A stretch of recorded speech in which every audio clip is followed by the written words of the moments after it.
Hello everyone! Today, I'd like to go over a budget commander deck that I've built around Nekusar, the Mindrazer, a Grixis commander recently reprinted in Commander Masters.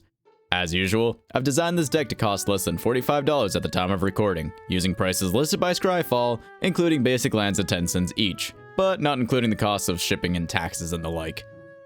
So, our commander is Nekusar, the Mindrazer, a 2/4 legendary zombie wizard that costs a blue, a black, a red, and 2 generic to cast, and Nekusar makes it so each player draws an additional card during their draw step. But, whenever one of our opponents draws a card, Nekusar deals 1 damage to them.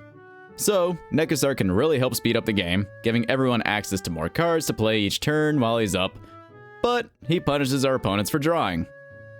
This can be great for faster games, but it's also playing with fire a bit since we're giving our opponents access to their more scary pieces that may end up coming at our face. But that's enough of an overview. Let's dig into the directions this deck wants to take to achieve victory. First up, we're going to have a ton of spells that we can use to force our opponents to draw more. This will include one-off target player draw cards, but also cards that make everyone draw, or cards where players draw even more during their draw steps and the like. We'll also have a handful of wheel effects, since that will usually make our opponents draw upwards of 7 cards off of a given spell. And, since we'll be making everyone draw anyway, we'll look to use some permanents that punish our opponents further for drawing, but also for discarding. And given that Nekusar can be viewed as a kill-on-sight commander who also provides some of the tools to deal with him, we'll look to include a number of tools to keep Nekusar on the board as long as possible. But overall, this is a fairly spell-heavy deck with few creatures. It doesn't really look to swing much, but instead prefers to drain our opponents by flooding them with cards. But with that groundwork laid out, let's start digging into our 99, starting with our ramp. First up are 2 land tutors with Wayfarer's Bauble and Navigation Orb, the former tutoring a basic land onto the battlefield tapped, and the latter tutoring for 2 basic and/or gate lands, which are revealed, one goes onto the battlefield tapped, and the other goes into your hand. I have 4 gate cards in this deck with Gone Gate, which lets the other gates enter the battlefield untapped while tapping for all colors that our gates could produce, and then we have the respective Thriving Gates with Black Dragon Gate, Cliff Gate, and Sea Gate, which tap for black, red, and blue respectively, plus a color of your choosing. Then we have Mind Stone, Sky Diamond, Fire Diamond, and Charcoal Diamond, tapping for generic, blue, red, and black mana respectively. Rakdos, Izzet, and Dimir Signet convert 1 generic mana into 2 mana, either red-black, red-blue, or blue-black mana, respectively. And then finally, Felwar Stone is likely to tap for at least one of our colors, Arcane Signet will tap for any color we need, and Ornithopter of Paradise is a flying mana dork that taps for any color. And with those out of the way, let's move on to spells that we can use for draw, sometimes just for ourselves, but mostly to force everyone to draw and take damage. First are a few spells that can be used on ourselves if need be, with Sign in Blood and Blood Pact, having a target player draw 2 and then lose 2 life, along with Commander's Insight and Stroke of Genius, which can be used to have a target player draw X cards, plus some additional cards for Commander's Insight. These can be used for ourselves on the occasion that we really need to refill our hand, but as each of these has target player draws, we can also use these to force our opponents to draw while also taking Nekusar damage. Howling Golem is a 2/3 golem that has each player draw when it attacks or blocks, giving us some board presence while still making our opponents draw. Burning Inquiry has each player draw 3, then discard 3 at random for just 1 red mana. Vision Skynes has everyone draw 2, and then Minds Aglow technically lets anyone pay in to have everyone draw X cards, with X being the total amount of mana paid, beyond the initial 1 blue to cast a spell. But given that Nekusar will damage our opponents for drawing, I'd view this more as an X cost spell since it's probably unlikely anyone else will pay in, but you never know. Speaking of X cost spells though, we have Prosperity, Fascination, and Skyscribing, each of which can be used to make each player draw X cards. Then Kami of the Crescent Moon, Dictate of Krufix, and Howling Mine make it so each player draws an additional card on their draw step, which is similar to what Well of Ideas does, where our opponents draw an additional card on their draw step, but we get to draw 2 additional cards on ours, and we draw 2 when we cast it.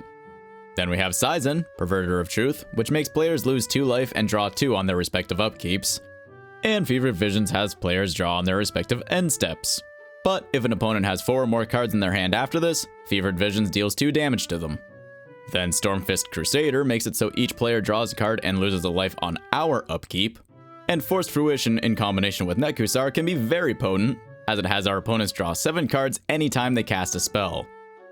Helm of the Gas Lord may be borderline unethical on Nekusar if you can protect the combo long enough, as it's an aura enchantment that gives blue creatures +1/+1 and then has you draw when it deals damage, any damage, not just combat damage, to an opponent. But it also gives black creatures +1/+1 and has opponents discard when that enchanted creature deals damage to them.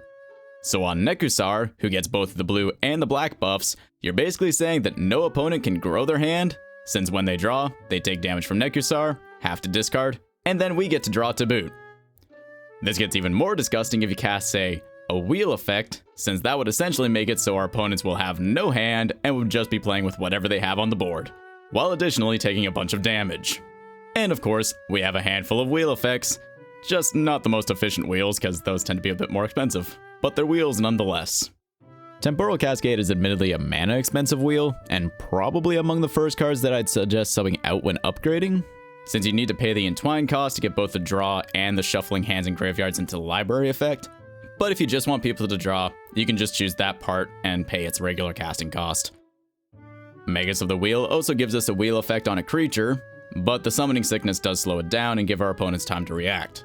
Collective Defiance can act as a soft wheel for our opponents for a total of 5 mana by paying the escalating cost twice, but it has players draw cards equal to the number they discarded instead of drawing 7, and then Whispering Madness and Windfall has everyone discard, then draw cards equal to the greatest number of cards discarded this way, with Whispering Madness additionally having Cipher, letting you attach it to a creature so it can be cast again.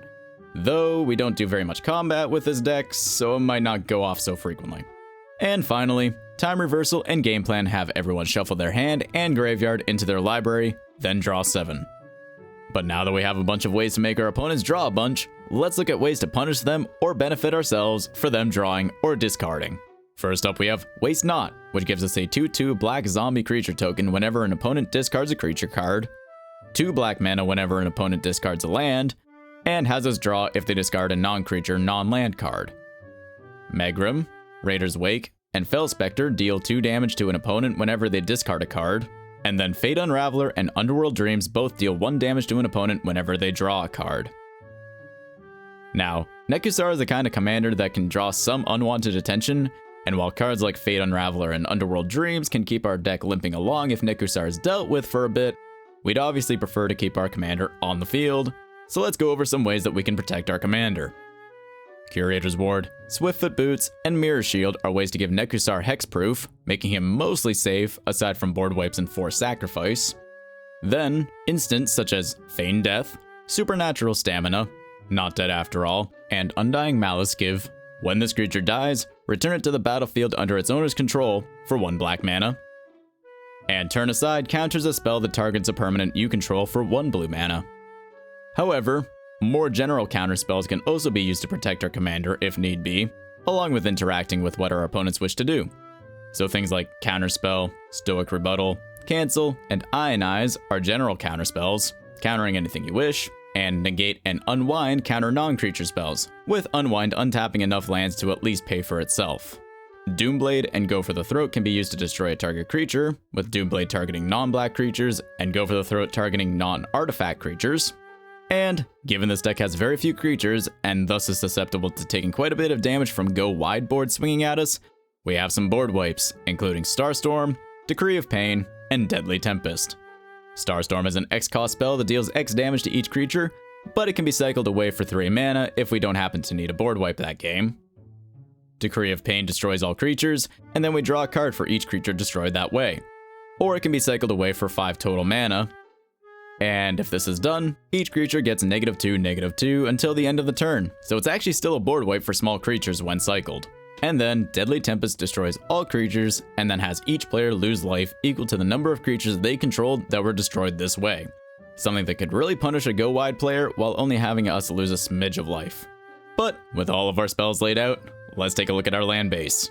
First up are the previously mentioned Gone Gate, Black Dragon Gate, Cliff Gate, and Sea Gate. Then we have some dual tap scry lands with Temple of Epiphany, Temple of Malice, and Temple of Deceit. And Command Tower and Path of Ancestry will tap for any colored mana that we need. We also have a few basic land tutors with Shire Terrace and Grixis Panorama, which tutor any one of our basic lands onto the battlefield tapped, and Myriad Landscape tutors 2 basic lands of the same type onto the battlefield tapped. And then Gyre Reach Sanitarium can be used as an additional way to make everyone draw a card to take Nekusar damage. And aside from those, we'll fill the rest of our deck with 8 islands, 8 swamps, and 6 mountains, as this deck has less red pips than blue or black. But now that we've gone through all 100 cards of this deck, let's take a look at that price. And as you can see here, the deck is currently sitting right around $44 at the time of recording, including basic lands at 10 cents each, but not including shipping or taxes and the like. Now, I'd also like to go over a handful of cards you may wish to consider if you're wanting to upgrade this deck with a bit larger budget. There's a number of good wheels to consider, such as Teferi's Puzzle Box, Reforge the Soul, Winds of Change, Wheel and Deal, and Echo of Eons, to name a few. Liliana's Caress is a mana-efficient enchantment to damage our opponents when they discard. Temple Bell and Mikakoro's Center of the Sea are good ways to make everyone draw, with the latter being on a land to boot. Font of Mythos will make players draw an additional 2 cards during their draw step. And the forced draw of this deck makes a stupidly expensive and already powerful Orcish Bowmasters even more dumb. But with all that being said, if you'd like to build, adapt, upgrade, or play with this deck, the link, as always, is in the description down below. If you liked the video, consider giving it a like, and if you'd like more budget commander deck techs, maybe drop the channel a sub. Thank you for watching, and I'll see you in the next one.